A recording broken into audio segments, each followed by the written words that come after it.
আমি বানাচ্ছি মুড়ি ঘন্ট। হ্যালো বন্ধুরা, আমি শিখা আবার একবার আমার চ্যানেলে আপনাদের স্বাগত। এটার মধ্যে আমি গোটা গরম মশলা দিয়ে দিলাম। মাছ ভাজা হয়ে গেছে, এবার আমি এটার মধ্যে চাল ধুয়ে রেখেছি সেটাই দিয়ে দিচ্ছি। ভালো করে এটা ভেজে নেব। আর এখানে আমি সরষের তেল ইউজ করেছি, আপনারা চাইলে সাদা তেলও ইউজ করতে পারেন, কিন্তু আমি সরষের তেল রান্নাটা বেশি ভালো লাগে, তাই আমি সরষের তেল ইউজ করছি।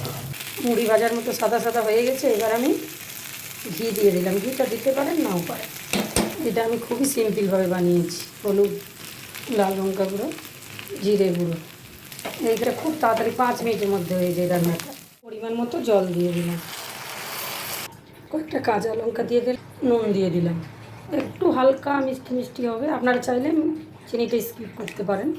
এবার আমি স্বাদ মতো বাড়ির তৈরি গরম মশলা দিয়ে দিলাম, তারপর ঢাকা দিয়ে দেব।